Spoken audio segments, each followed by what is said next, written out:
¿Ya? ¿Le damos? Bueno, pues ya estamos aquí para el acto sobre Sotomayor y el Día de la Lengua Andaluza. ¿Por qué se celebra este día? Cuando nació José María Martínez Álvarez de Sotomayor, un escritor andaluz, nació en Cuevas de Almanzora el 28 de septiembre. Bueno, pues voy a explicar brevemente quién fue, un poquito para que sepáis la historia.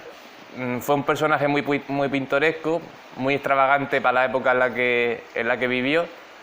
Y bueno, perteneció a una familia apoderada, económicamente hablando, y de larga tradición en el campo militar y artístico. De sus primeros años, pues no hay biografía suya. Se sabe que aprendió a desarrollar los poemas y todo eso desde joven en el colegio, que le escribía a sus compañeros en verso. Bueno, como he dicho, nació en Cuevas de Almanzora y en su obra desarrolla uno de los intentos más completos de la plasmación gráfica del andaluz como idioma.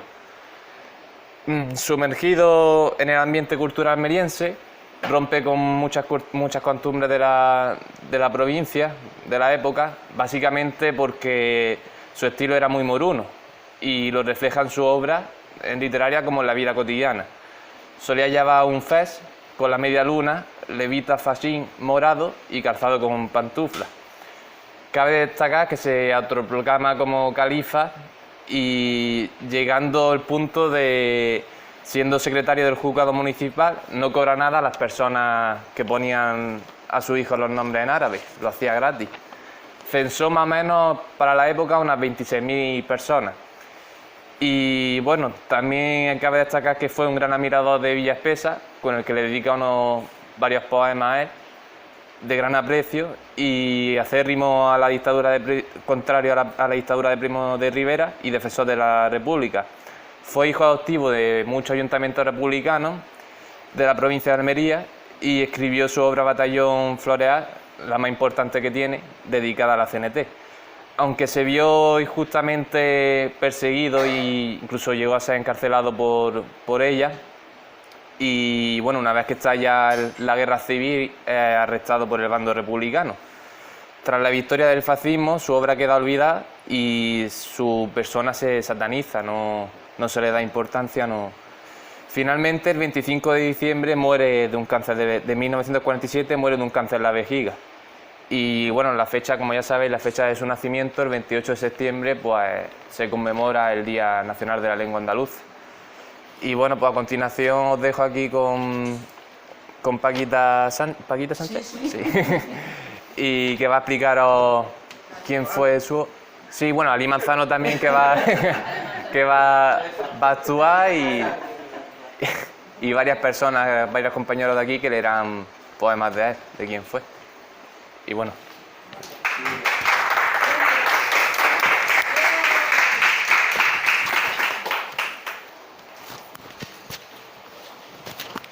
Bueno, ya para empezar os quiero proponer un juego.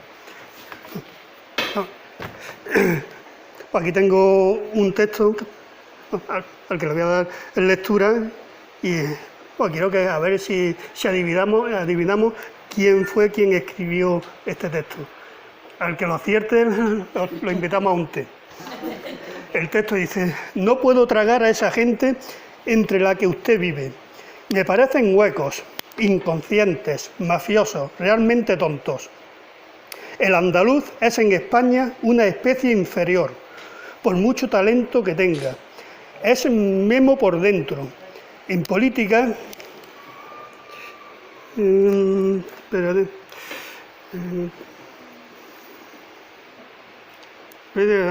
arte, en elocuencia, sobre todo nos tienen perdidos. Yo no sé qué ideas le merecerán a usted, que vive entre ellos, pero yo no lo resisto. ¿Alguien sabe quién escribió este texto? Sí.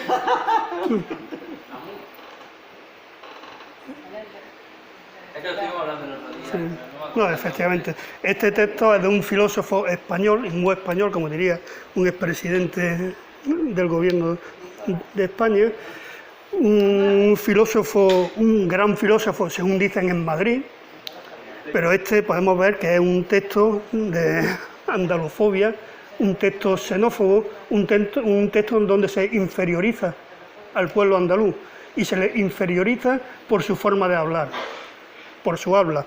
Pero el caso de Unamuno no es único. Otro gran filósofo español, según dicen en Madrid, Ortega y Gasset, también tiene textos idénticos, textos andalufobos, textos de inferiorización lingüística y de inferiorización cultural. Bueno, pero aún hoy eso sigue siendo bastante común. Y hay compañeros que lo han denunciado hoy, toda esta inferiorización lingüística que se está dando en los medios de comunicación, en series televisivas, en cine. Por ejemplo, un compañero, Manuel Rodríguez Llana, escribió este libro, El españolismo sonriente, donde se denuncian estos casos de inferiorización lingüística y utilizar el andaluz, utilizar la forma de hablar de los andaluces para implementar unas políticas culturales determinadas. Bueno, hay un autor, se llama Juan Carlos Moreno Cabrera, que es catedrático de la Universidad Complutense de Madrid, lingüística, relator de las Naciones Unidas para Asuntos Lingüistas, no es andaluz, es madrileño, y escribió un libro que se llama La dignidad e igualdad de las lenguas.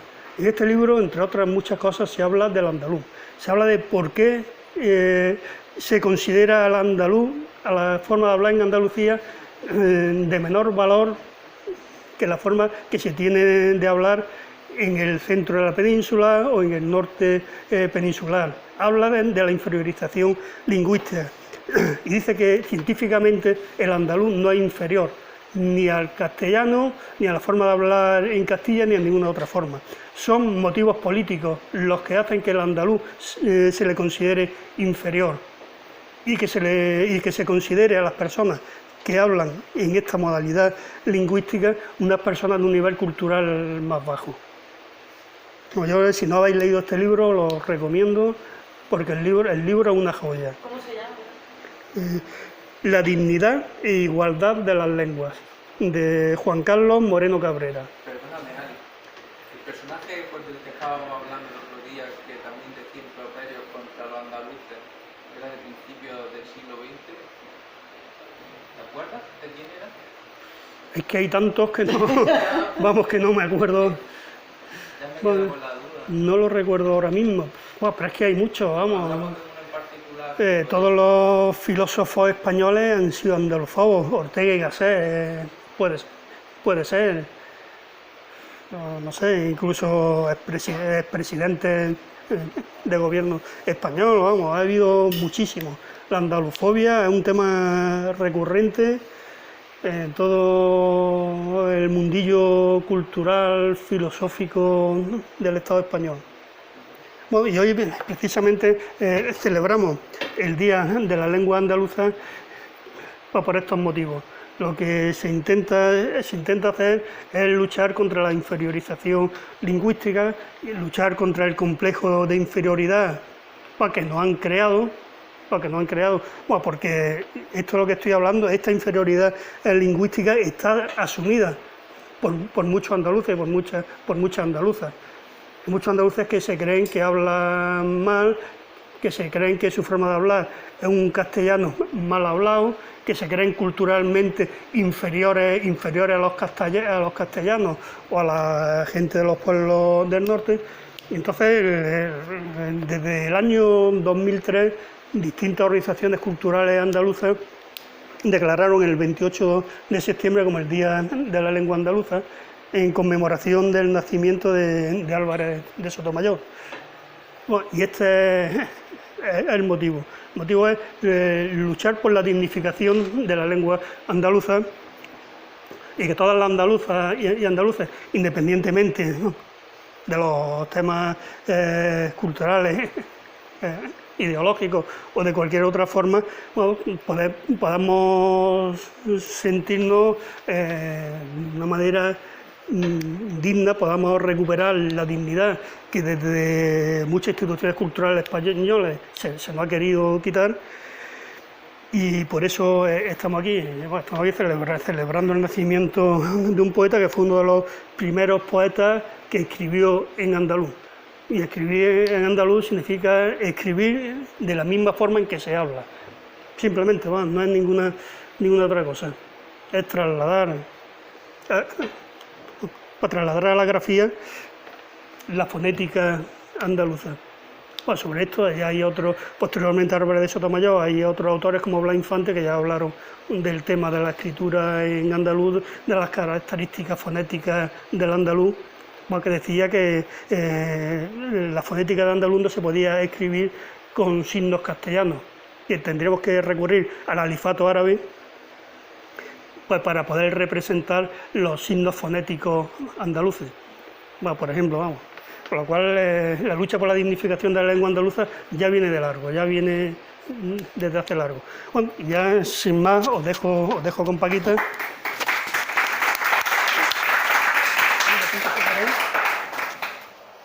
De todas formas, yo creo que sí se oye sin esto, pero bueno.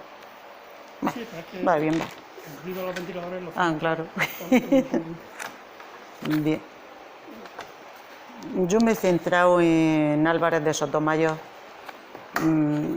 He hecho aquí un pequeño estudio de lo que fue su vida, su biografía. Este año ha salido una autobiografía que tenía, él hizo unos apuntes en cuadernillos y este año lo han publicado como autobiografía. Y es muy interesante porque habla desde que estaba en la escuela hasta cuando empezó a escribir, las cosas que hizo, cuando se presentó a los exámenes para militar y aprobó, entró, duró 2 meses de militar, se fue a Madrid a estudiar Derecho, se gastó todo el dinero que le mandaba la madre durante no sé cuánto tiempo, fundó un grupo musical, iba tocando una especie de, ¿cómo se llama esto? Una banda pequeña de música que iban con sus guitarras por los cafés y tal, y recogían su dinerillo, sí. Sí, una especie de rondalla y tal. Que también eso exactamente como una tuna, pero que no eran estudiantes, que ellos no hacían nada, ni estudiaban ni hacían nada.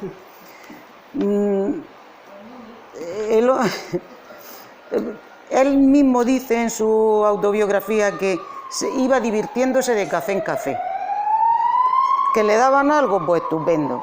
Ya viendo que el dinero no le llegaba y que no le iba a mandar a su madre más, se vuelve al pueblo y se casó con Isabel Márquez. Isabel Márquez era una señora de posibles, de dinero, entonces él junta los dineros que él tenía más los dineros de ella y podían vivir perfectamente de la renta. No es que fueran riquísimos, pero estaban bastante acomodados, lo suficiente para no tener que trabajar. Él iba al casino, se dedicaba a estar en el casino, a hacer movidas culturales. En la primera época esto es muy interesante. Cuando se casó tenía un cortijo que se llamaba Calguerín, en una zona que se llama Calguerín, y lo arregló al estilo morisco. Y él montó allí lo que él decía que era un... ¿cómo se llama esto? Un califato. Él era el califa, la mujer era la sultana, el hijo era el príncipe. Mira, montó allí una muy gorda, porque incluso a los trabajadores los rebautizó y les puso nombres árabes a todos los trabajadores. Los trabajadores les importaba un rábano todo eso. Si el señorico quería que se llamaran Hassan en vez de Juan, pues Hassan, a ellos les daba igual. Pero para él era una diversión. También es cierto que en aquella época era una moda también. Dice, en su primera época solía llevar, que lo ha dicho él, un fez con la media luna, levita, fajín morado, calzado pantuflas. El primer libro, que se llamaba Mi Terrera, lo firma con el seudónimo de Aben Gozán Alfarax. Y después bueno, el califato no solo montó el califato, sino que tenía hacienda pública, moneda, billetes, títulos, condecoraciones. Claro, a todos los que estaban en el casino pues le dio un cargo político. El uno era visir, el otro era... Eso nosotros también lo conocemos, ¿verdad? También. Soy mucha gente que lo hace.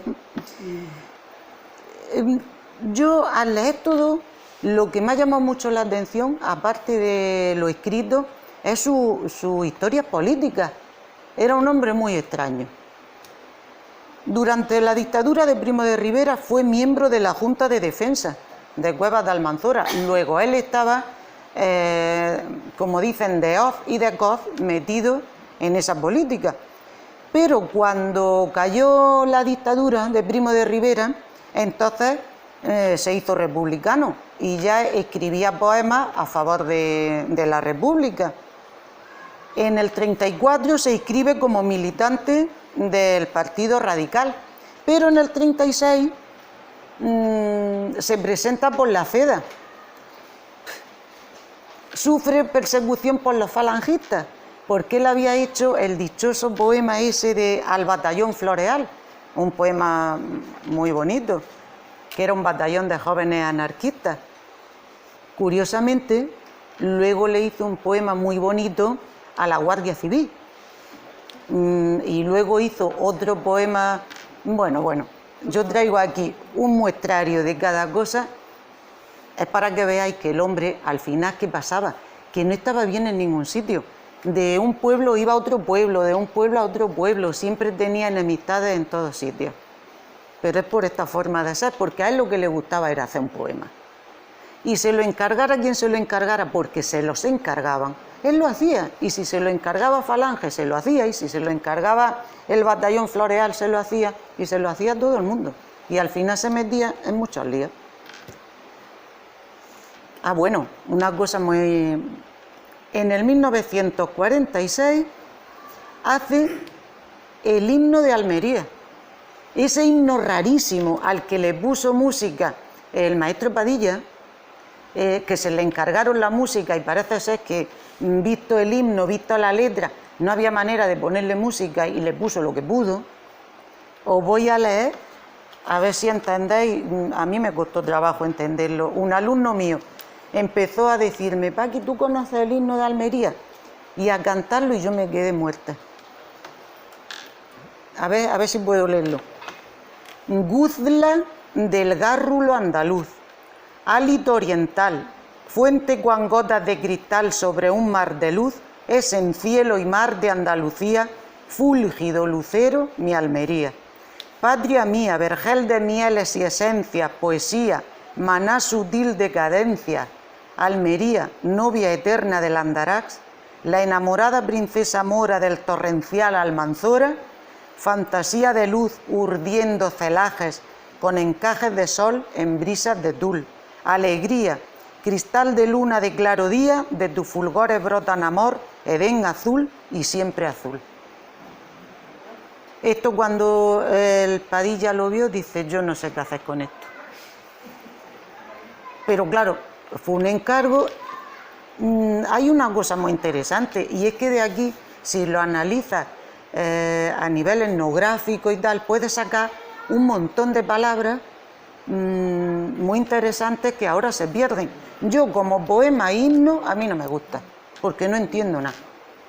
Pero como muestra para el lenguaje sí que es muy importante, porque esto del guzla, el gárrulo andaluz, el hálito oriental, es muy interesante. El torrencial Almanzora. Almanzora nunca ha sido torrencial, ahí no hay ni una gota.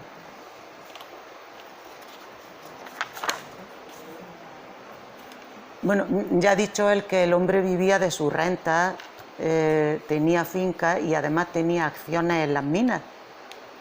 Y sus mujeres, porque tuvo dos, la primera mujer, Isabel, a la que le dedicó un libro de poesía bastante bonito, y la segunda, a la que le nunca nombró por su nombre, siempre le decía mi monja, porque había estado de novicia en no sé qué convento y se había salido para casarse con él, y jamás no la nombraba. es interesante que el 18 de marzo del 2019, es decir, se han publicado las memorias de Sotomayor, las que él hizo. El que le interese, es muy interesante de leer. En este año, en el 2019. Lo más importante de su obra, a mi parecer, es la posibilidad del estudio de las actividades económicas de la agricultura, es un estudio antropológico. Con su obra, aunque él no lo viera así, porque para él era un poeta, pero a nivel etnográfico es muy interesante. Se puede estudiar la agricultura, la minería de la época, el lenguaje, las medidas de peso y de medida, los precios de los productos. Es que es muy interesante, es un estudio etnográfico interesante. Las fiestas que hacían, las relaciones, los rituales, las supersticiones.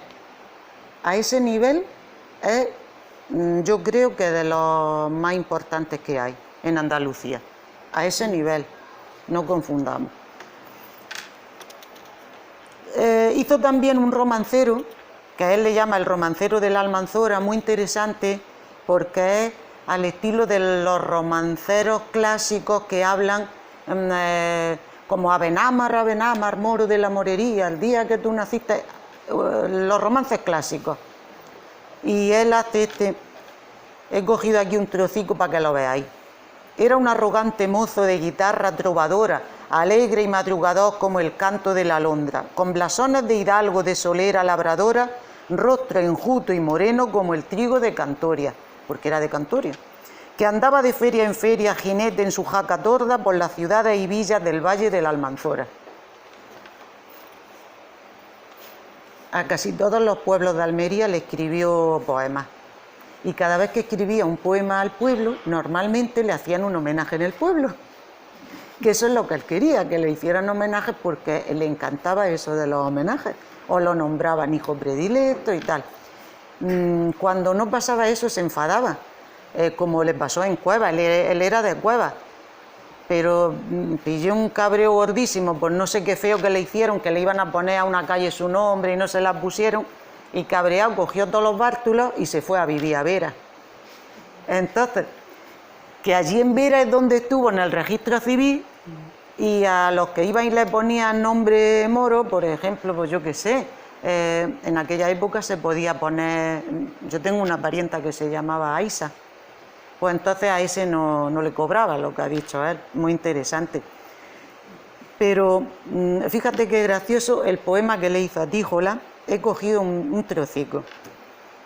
Y porque tengo el orgullo de que a mi aspergio suspira la ruda y mágica lira de este pueblo hermano tuyo, vengo al nostálgico arrullo de tu campiña de Ceres, cumpliendo nobles deberes de rendido trovador, a ofrecer mi rima en flor a tus hermosas mujeres.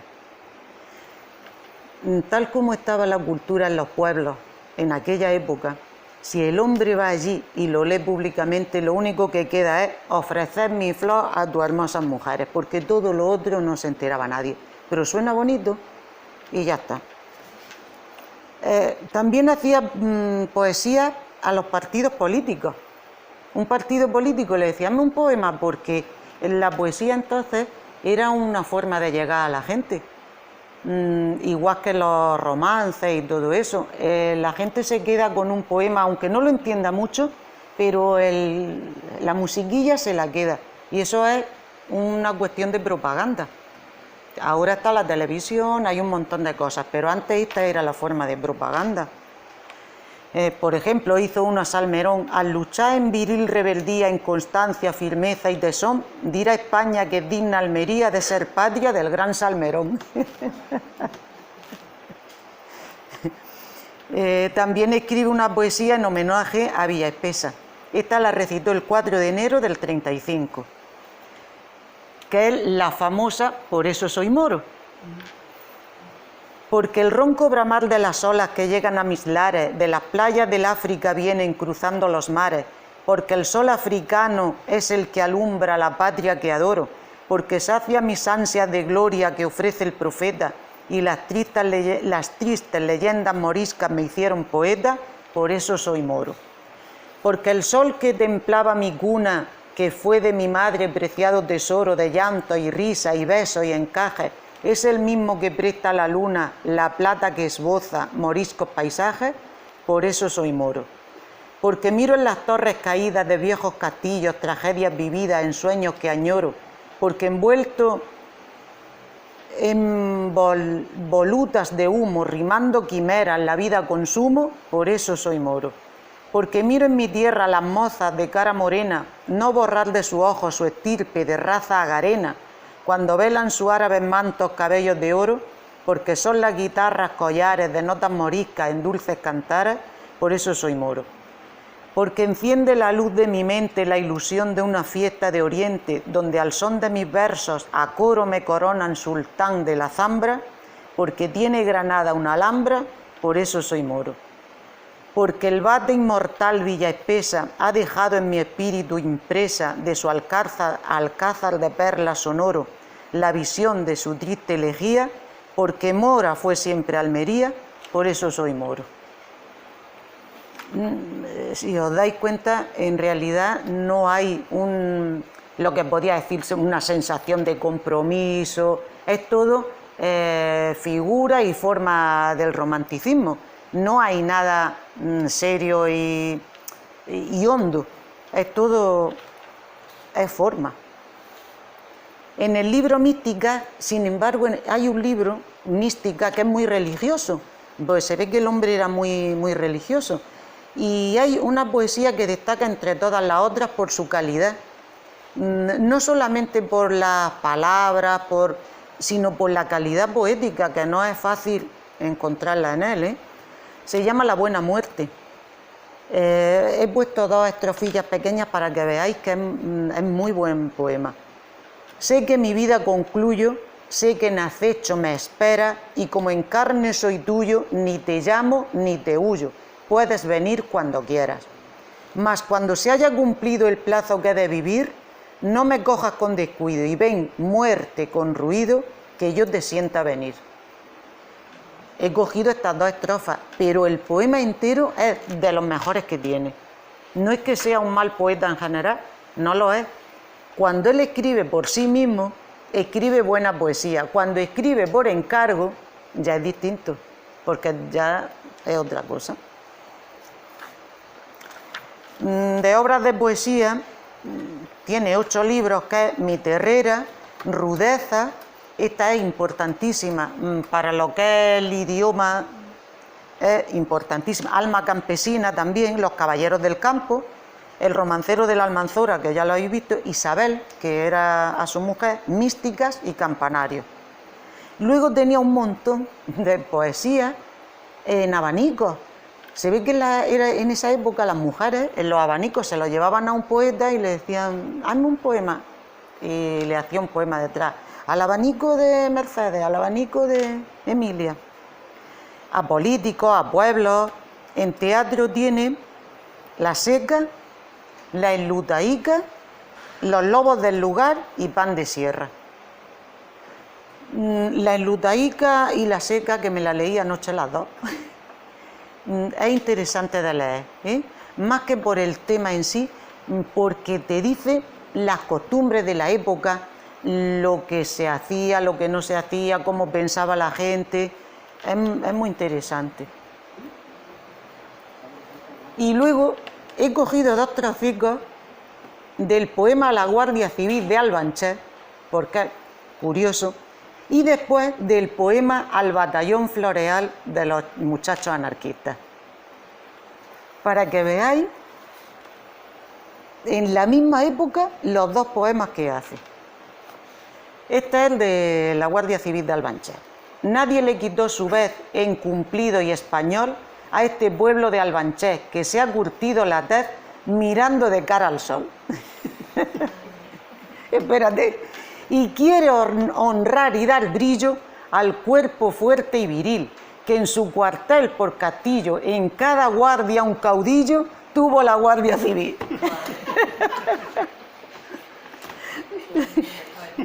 Tú fíjate, porque se lo encargaron en Albáncher y dice, yo voy a echar aquí el resto. Y ahora el poema Al Batallón Floreal de la CNT. que es largo, pero he puesto un trocico nada más. Que cuando salga de Cueva el batallón Floreal, pueda decir donde vaya que este es un pueblo leal. Y en cordial despedida, cuando vuelvan a campaña, abrazaremos en ella las juventudes de España. ¡Viva el batallón Floreal! No. En su forma de ser no hay mezcla ninguna. Él no tiene ideología. Él siente como, yo soy un poeta y yo hago mi poesía. Ahora, si tú me lo encargas, yo hago lo que me encargue. Me lo encargue quien me lo encargue. Por eso el hombre iba de problema en problema. Se iba a un pueblo, hacía un poema al alcalde. Y cuando ese alcalde se iba y venía el otro, que era del partido contrario, lo echaba del pueblo. Entonces se iba. Iba a otro sitio y le hacía un poema al otro alcalde. Y así fue viviendo hasta que murió. Además, siempre estaba renegando, muy enfadado, porque decía que no le reconocían su valía. Él sentía que no era reconocido. Él pensaba que como poeta era extraordinario. Desde mi perspectiva no es cierto. Yo no lo veo como un poeta extraordinario, lo veo como un extraordinario fotógrafo de su época. Una película que hubieran hecho no retrata tan bien la época, las costumbres, el habla, los sentimientos, todo eso es importantísimo. Pero eso él no se daba cuenta porque lo estaba haciendo en el momento. Eso nos damos cuenta nosotros ahora cuando analizamos. Yo creo que Pepe Soto, que le llamaban, Pepe Soto, es más importante por esa fotografía costumbrista, esa fotografía del idioma, de la zona, de la época, incluso del carácter, porque el carácter de este no sería de él solo. Yo creo que en aquella época habría muchos como él. Ese carácter es lo más importante, más que como poeta. Ahora, como poeta, ese poema sobre la muerte, ese es buenísimo. Y tiene unos cuantos así.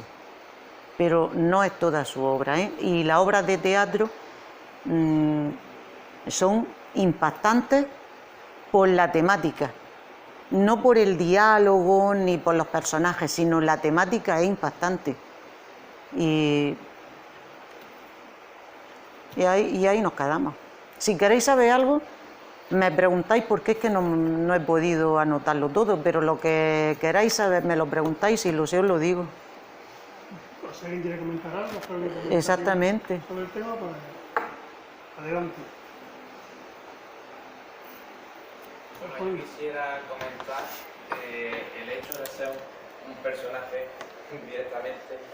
En plan, se le trata, yo por lo que he buscado información de él, se le llevan muchos caracteres desde ámbito regional, cosas así, que luego la derecha almeriense se apropia un poco de quién fue Sotomayor. Sí, sí es verdad. Y realmente, incluso como has dicho lo de Busqué Isabel, busqué y tiene cuadros con la bandera andaluza de morisco auténtico, que sale él y su mujer.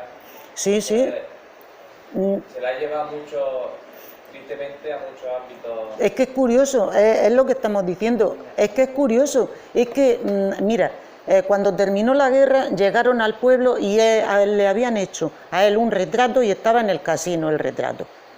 Y entonces, cabreados, los falangistas entraron y lo tiraron por la ventana el retrato. Y él estaba enfrente viendo, en su casa, y estaba viendo que estaban tirando el retrato, se endemonió vivo. Que hay que ver, que cómo podían hacer eso a él, que le había hecho unos poemas tan hermosos a Falange y todo. Pero los otros decían, sí, claro, no ha hecho unos poemas muy hermosos, pero también se lo ha hecho a estos. Y ellos por lo que estaban cabreados no eran por sus poemas, eran por los de los otros. Era un hombre muy controvertido en ese aspecto. Entonces, puede, como tú dices, apropiarse la derecha política de su obra y también puede hacerlo la izquierda. O sea, yo creo que más que su vertiente política, a mí realmente lo que me interesa es la vertiente antropológica y etnográfica, que eso sí es muy importante. Tú coges todas las obras y analizas y puedes sacar un tratado del lenguaje de la época que es muy difícil de encontrar en otro autor. Vamos, yo no sé si alguien lo habrá hecho, si no, es una idea de hacer de esa época un tratado del lenguaje. Hay un libro que se llama El polémico dialecto andaluz, que lo tengo por ahí, lo hubiera traído pero no he caído. Otra vez podemos hacer algo exactamente sobre el dialecto, entre comillas, dialecto. Y lo nombran también, lo nombran a este y a otros muchos, por palabras concretas de una zona concreta. Sobre lo que estabas comentando de la protección de la derecha almeriense de la figura de Sotomayor, no tiene sentido, y yo creo que eso es una manipulación que lo van a dejar, porque la derecha almeriense tiene unas características. Es española, muy española, es antiandaluza.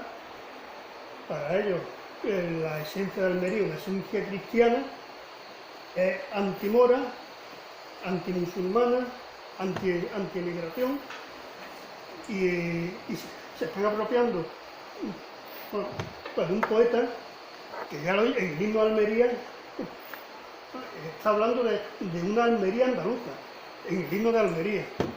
Sí, sí. No, Sí, Guzla del Gárrulo andaluz. una persona que dice que Almería es mora, que los orígenes de Almería, que la raíz de Almería es mora, que él se considera moro. No, si no será moro en el aspecto cultural.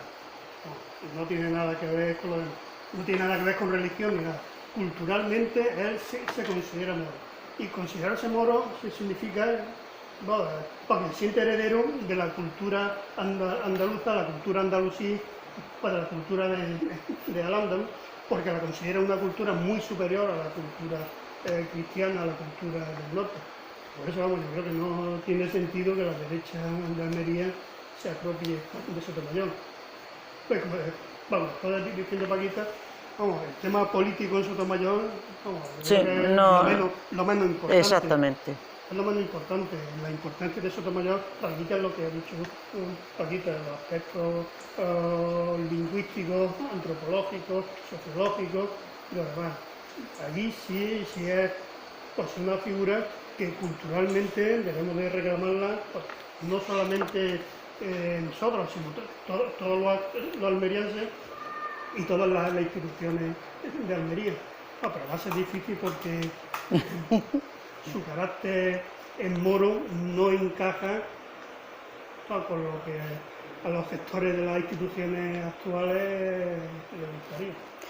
Además, curiosamente, ahora que has dicho eso, curiosamente, la cultura de derecha suele ser una cultura castellana. Vamos a ver, de lenguaje castellano, de idioma castellano limpio, entre comillas, y si tú hablas en andaluz, no estás hablando buen español.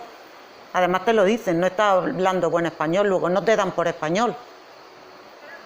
En este caso, esa obra que no está escrita en buen castellano, pues la derecha no la trataría bien, a menos que la trate como algo exótico, una broma, que a veces se echa a broma, de decir, no, es que este estaba bromeando, era una burla, que lo oirá, alguien lo dirá. No, es que lo que era una broma, él hablaba así, su personaje en el teatro y todo, por una broma, una burla, no es verdad, lo que él intentó es que esos personajes hablaran como se hablaba en aquel momento, en esas circunstancias y en esa clase social a la que pertenecían esos personajes. Mejor o peor conseguido, pero él lo que intentaba era eso, no era una broma. Luego, el decir la derecha se apropia de esto es que no es posible, a menos que lo eche a broma todo, y echarlo a broma todo pues no es posible tampoco. Sería un mal estudio. El que haga un estudio desde esa perspectiva no lo está haciendo profesionalmente bien. Es un mal estudio. ¿Y por qué siendo un hombre histriónica, era histriónico, extravagante, sí. Yo creo que, bueno, quizá a lo mejor para su época, pues no sé, lo viese. Hombre, era el romanticismo, normal, ¿no? sí. Pero a mí lo que me extraña de este hombre es que, bueno, que no se ha hecho mucha publicidad sobre él. O sea, no es, yo lo veo como que no ha sido reconocido. Pero es por lo, En esta medida quizá a lo mejor... es por lo que te estaba diciendo. Vamos a ver, tampoco es un poeta excelente. ¿Qué quieres que te diga? Llama la atención quizás por esa forma de ser que tenía. Sí, Una sí, personalidad es que eso... incluso ahora la ves como algo, no sé... lo Eso ves- digo, sí. exactamente.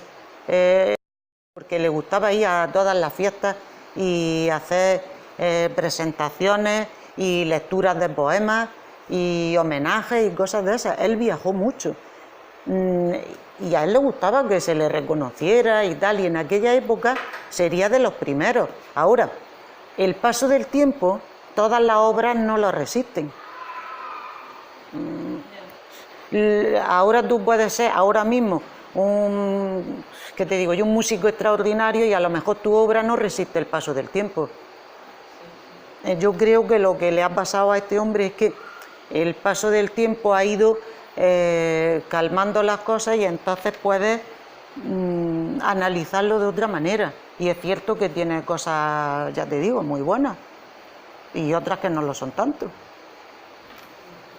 Pero ¿realmente él era consciente de que pertenecía a una cultura diferente a la castellana, es una cultura andaluza, o se dejó llevar por el movimiento que en la época era el romanticismo, el modernismo, el gusto por lo exótico, por lo diferente, por lo extravagante? O es decir, si tenía conciencia de que él pertenecía a una cultura diferente y quería que... Él se sentía español, pero dentro de España era andaluz. Y era de una cultura y una palabra y un vocabulario diferente, evidentemente. Y eso sí, él, yo creo, porque esto ya es hablar, yo creo que sí, que por lo que él dice en sus memorias y tal, él sí se sentía, además, contento de ser andaluz. El ser andaluz, en la época esta del romanticismo y tal, era un plus. O sea, el ser andaluz no era moco de pavo, era muy importante porque era al andaluz, aunque al andaluz fuera más, pero realmente el sello era Andalucía, era el andaluz, era el flamenco, era los bandoleros, era los moriscos, era mucho, era la Alhambra, era la mezquita. Es que era mucho. Es que España, en aquella época, bueno, y ahora también, pero en aquella época más, sin Andalucía, pues no tiene ni chicha ni limonada. Eso lo digo yo, Eso es desde mi perspectiva. Porque tú hablas fuera y lo primero que te dicen es la Alhambra, la mezquita de Córdoba, esto, lo otro, el desierto de Almería y tal. Pues si quitas todo esto, pues entonces pues se queda en nada.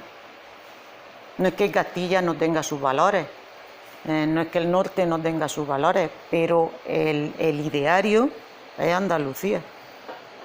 Realmente yo pienso que el espíritu y el alma fíjate qué gracioso, qué curioso, de los que se llaman tan españoles es Andalucía. Y si le quita eso, pues se quedan sin fondo. Y este hombre lo sabía, evidentemente. Él por todos sitios donde iba como andaluz, porque realmente era lo más importante.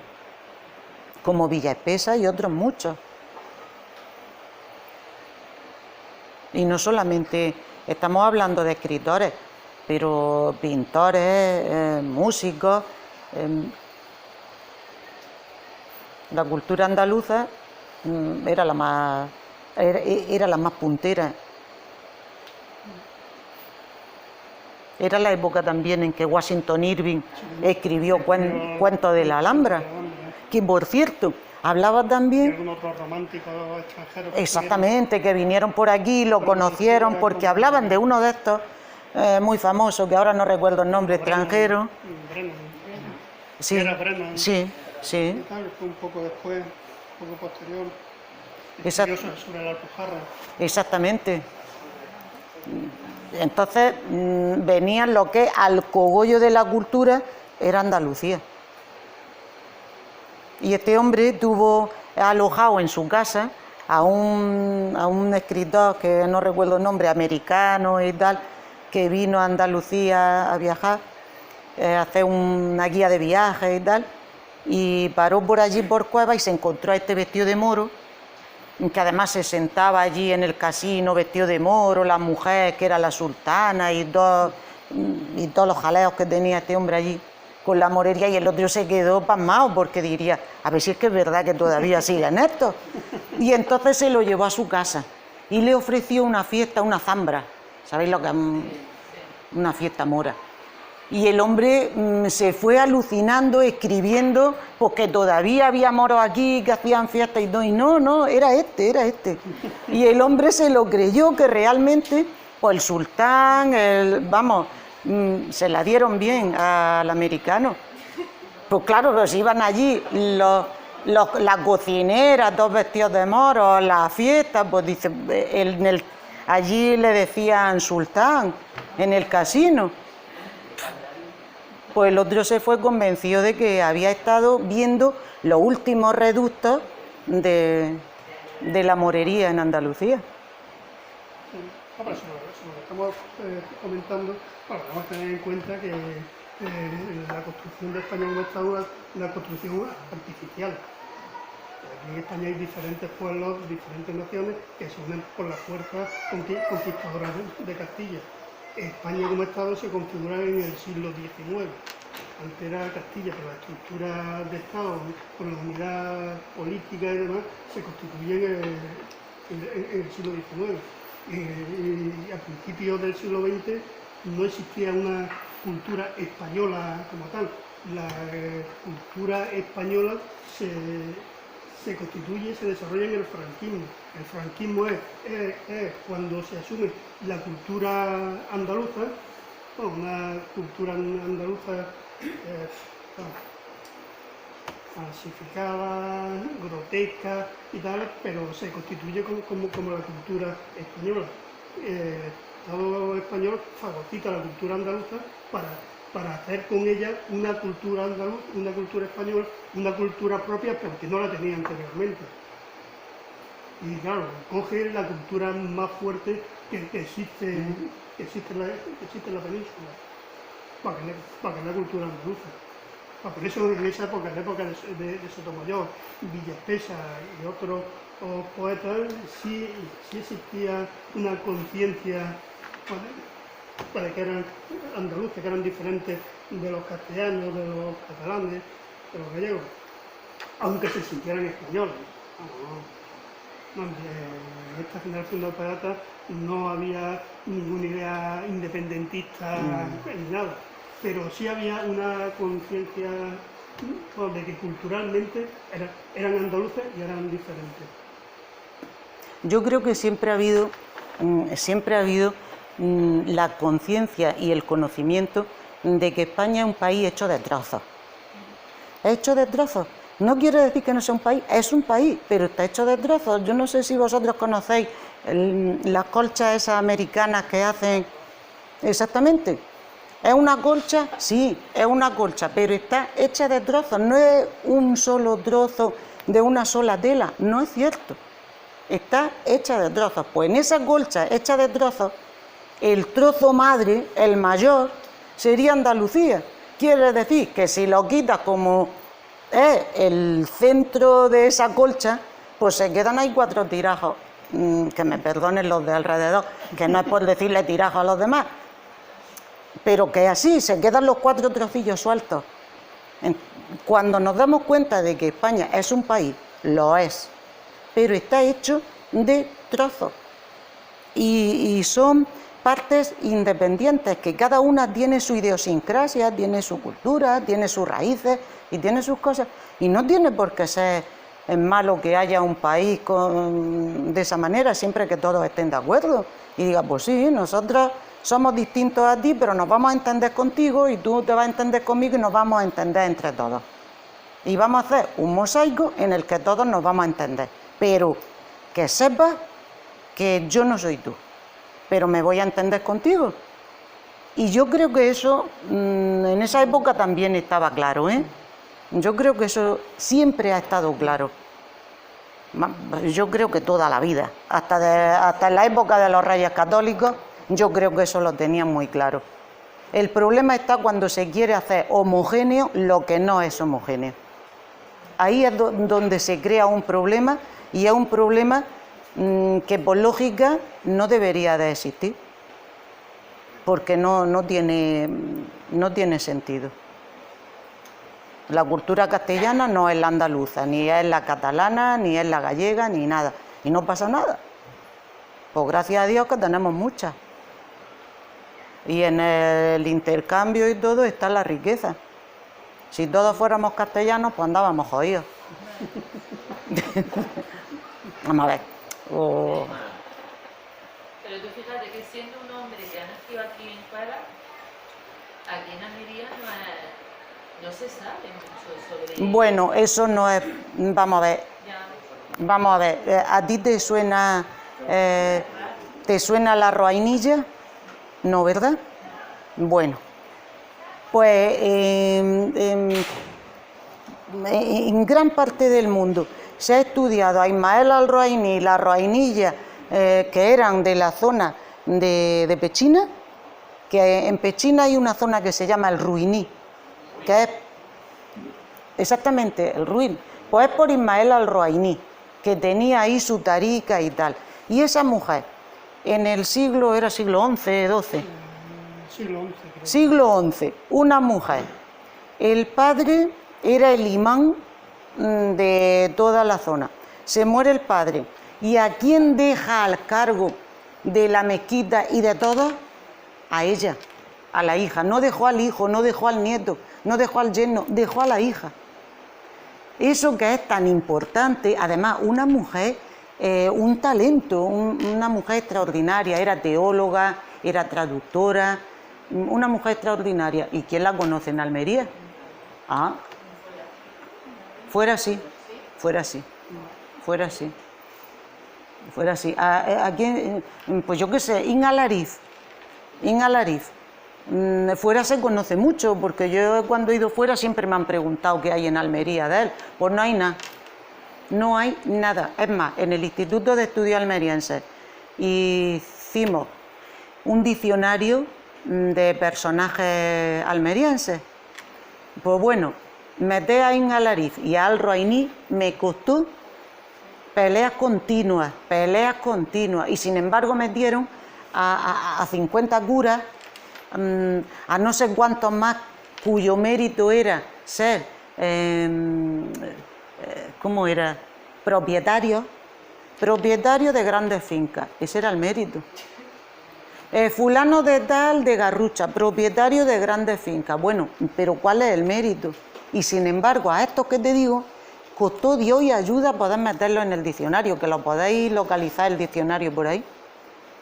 Un diccionario de personajes almerienses. Voy a meter una cuña que a lo mejor no viene al caso, pero cada vez que hablo de este diccionario lo tengo que decir porque me toca.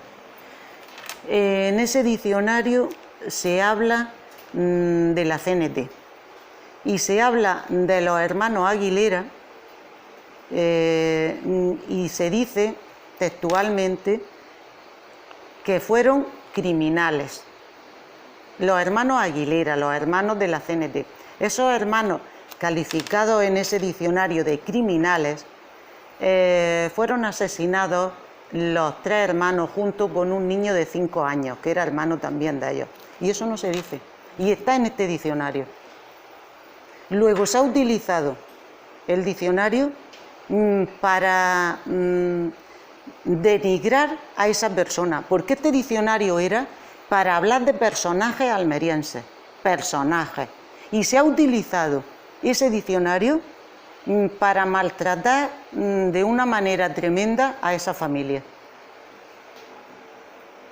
lo cual me indigna. Y como no pude hacer nada por evitarlo, cada vez que públicamente puedo decirlo, lo digo, porque además esa familia eran familia mía. Y me parece indignante y vergonzoso que se hiciera eso. Pero míralo, hace unos cuantos años y se ha hecho, y ahí está el libro.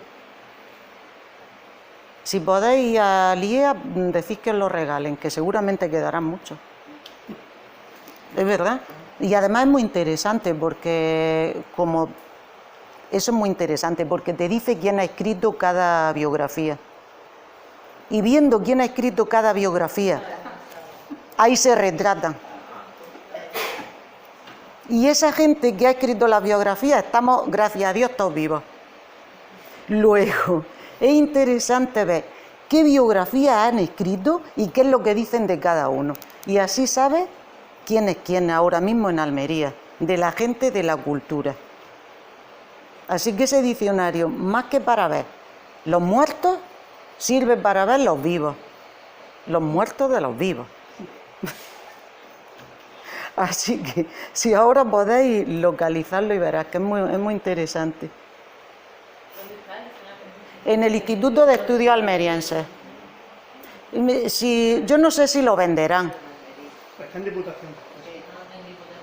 Sí, yo lo tengo porque a los autores nos dieron a cada uno.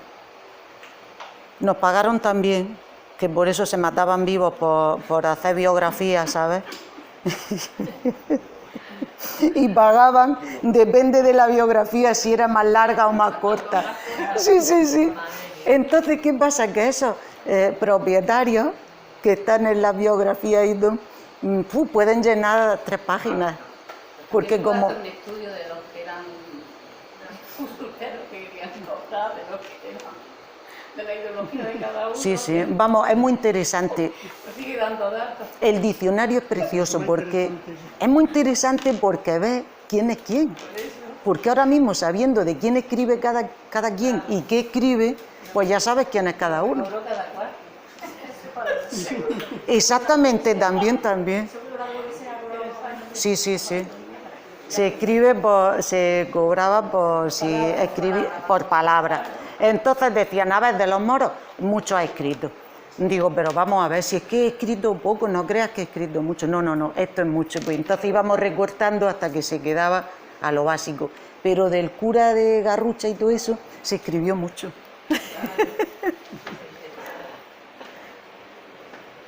Esas son cosas que todos deberíamos de leer. No, pues, si nadie quiere comentar nada más. Si queréis saber algo que yo pueda deciros.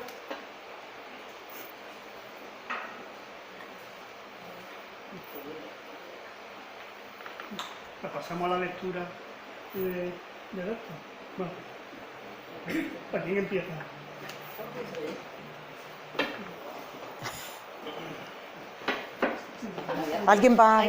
¿Alguien más va a leer? Cuando tú quieras. Te siento, te quedo tiempo. Yo creo que tengo buena voz. Sí, pero bueno. Más vale que sobre que no que falte. Mira, como Paquita ha hablado... No, tú te quedas aquí a mi lado. Que se vayan sentando los que vayan No, a leer. quédese usted aquí. No, de tú. No, que no se te habla. Como ella ha hablado de la poesía, de la parte más formal de Sotomayor, como también escribió sobre temas trascendentales y sobre las costumbres de los jornaleros de su pueblo, yo entre las poemas he sacado uno a las migas de panizo, porque me ha hecho gracia. Sí. Aparte tiene la velada del tío Facundo, que también es muy graciosa. Y entonces yo he sacado esta. Yo marcho con mi pobreza y sabe Dios que no envidio ni a ninguno de mi clase ni a los mismos señoritos. ¿Para qué quiero yo palacios si me basta mi cortijo? Ni para qué quiero más muebles que mi mesa y un ledrillo, mi colchón, mi par de sillas, una sartén y un botijo. Si es con respecto a la ropa, no me gusta ir bien vestido. La tarde que me casé y por eso de los cumplidos, me quité los alpargates para calzarme los botillos y fui viendo las estrellas hasta que al cabo aburrido, en mitad del casamiento le di vuelo a los botillos. Luego, tampoco soy hombre que le arrebaten los vicios. Yo me doy por satisfecho con ir al pueblo el domingo para tomar mi tapaera con mis 2 vasos de vino. Las cartas no las entiendo, y respecto al mujerío, man que me pirro por ella, huyendo a briega y lío, me apaño con la Dolores y ella se apaña conmigo. Ya ves si tengo razón en decirte que no envidio ni a ninguno por su clase ni a los mismos señoritos. Mas, como siempre en el mundo, para no estar uno tranquilo, se ha de tener algún ay, pues yo también tengo el mío. Y es que estoy de comer migas desde el hoyo del ombligo hasta las ranguas del pelo donde arranca el colodrillo. Y por eso solamente quisiera ponerme rico. Para almorzarme al mediodía mi pan de harina de trigo, mi gran lonja de jamón, mi gran tajada de tocino, mi tripa de butifarra, mis 3 o 4 chorizos. Y para postre del almuerzo, después de un jarro de vino, longaniza en la sartén revuelta con huevos fritos. Por este almuerzo nada más quisiera ser señorito. Porque es que tengo las migas atascadas en el galillo y estoy ya hasta las cejas de las migas de panizo.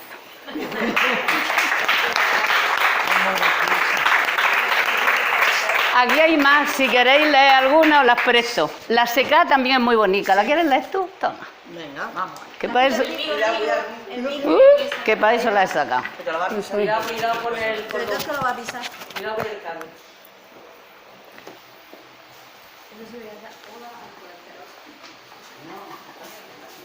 Esa es muy graciosa, la de las migas. Yo creo que no hace falta. Pero se oye sí. Ah, vale.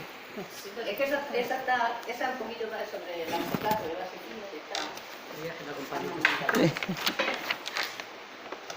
Desde que tuvimos aquella derrota, 2 años van secos, pero arrematados, sin que escurra el cielo maldecía la gota, ni que naza hierba ni para los ganados. Que más que en los hondos ni la grama brota, sin piar siquiera van los gorriones, desesperaicos, faltos de comida, en bandas para el pueblo como exhalaciones, y al irse nos dejan el alma encogida y se ponen tristes nuestros corazones. Los soles y el viento me han desquebrajado, astiles y trillos, todo lo que es madera. Crujen los postigos, agrieta el arao y zurren a cañas de una rastrojera los palos de olivo del viejo chambao. Y el prove que pierde la esperanza y peca, ni que pa' que tampoco presine su frente, si a Dios hago olvío, tie agua la cieca. Y si va a la fuente, no hay agua en la fuente, y si va a la cimbra está seca. A la mar fui un día y al mirar su ola y al sentir de cerca su recio zumbío, ensilado en su fraile y en sus cabriolas se me figuraba que era nuestro río, pregonado al toque de las caracolas. Y sin desnudarme agua a la cintura, como cuando hacemos toma en la boquera, refresqué mi sangre de esta calentura, que hace de los campos una calavera y de nuestros cauces una sepultura. Campos azotados del sol y del viento, ¿cuándo tendréis agua de esta que su sobre? ¿Quién fuera podido en el pensamiento hacer a las olas limpias de salobre, romper donde alumbra vuestro nacimiento?